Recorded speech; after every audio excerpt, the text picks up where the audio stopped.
जमात से नमाज पढ़ने की शक्ल में मुक्तदी के लिए इमाम की इक्तिदा करना, उसकी इत्तिबा करना हर एक मुक्तदी के ऊपर लाजिम है, जरूरी है। लेकिन नमाज के किन किन अरकान के अंदर, किन किन चीजों के अंदर, ये मसला है। हम और आप समझते हैं कि हर अमल के अंदर, हर चीज के अंदर इमाम की इक्तिदा जरूरी है। हर चीज के अंदर इमाम की इक्तिदा जरूरी नहीं है।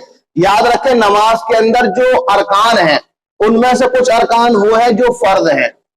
तकबीर तहरीमा है, रुकू है, सजदा है, ये सब फराइज में आते हैं, फर्ज है इनका अदा करना। कुछ अरकान वो है जिनका अदा करना वाजिब है। तशाहुद है, कायदा अखीरा है, ये सब वो रुकन है जिनका अदा करना वाजिब है। तादील अरकान है, यानी रुकू से खड़ा होना, दोनों सजदों के बीच में इत्मीनान से बैठना, ये सब वाजिबात के अंदर आते हैं। कुछ रुकन वो है जिनका अदा करना सुन्नत है और निफिल है। बात समझ में आ गई? तो पहले जो दो रुकन है जिनका अदा करना फर्ज है और वाजिब है, इसमें इमाम की इत्तिबा जरूरी नहीं है। इमाम की इत्तिबा इनके अंदर जरूरी नहीं है।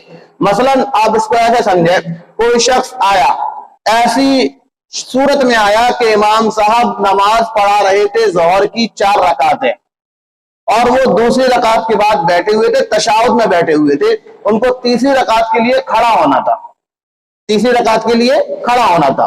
अब मुक्तदी आया, 2 रकात निकल चुकी हैं, तशाहुद में इमाम साहब को पाया, वो आकर के तकबीर तहरीमा बोल करके बैठ गया। बस बैठा ही था, अभी उसने तैयार शुरू नहीं की थी, बस बैठा ही था, इत्मीनान हुआ था, इमाम साहब खड़े हो तीसरी रकात के लिए। तो अब वो शख्स जो आकर के बैठा है उसके लिए खड़ा होना जरूरी नहीं है, वो खड़ा नहीं होगा। अब जब वो इत्मीनान से बैठ गया है तो पहले तशाहुद पूरी करेगा, उसके बाद खड़ा होगा। बात समझ में आ रही है? क्योंकि तशाहुद के अंदर बैठना और अतहियात का पढ़ना वाजिब है, तो पहले वाजिब को अदा करेगा, उसके बाद इमाम की इत्तिबा करेगा। मैंने मसला बता दिया है कि जो नमाज के अंदर जिनका अदा करना फर्ज है, वाजिब है, उसमें इमाम की इक्तिदा नहीं की जाएगी। लेकिन जो निफिल है या सुन्नत है या मुस्तहब है, इनके अंदर इमाम की इत्तिबा करना जरूरी होगा। इत्तिबा ना करने की बिना पर गुनाहगार करार दिया जाएगा।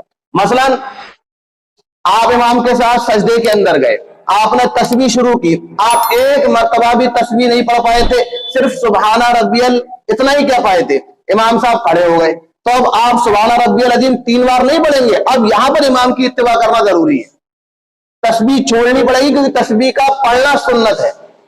तस्बीह का पढ़ना रुकू के अंदर, सजदों के अंदर सुन्नत है।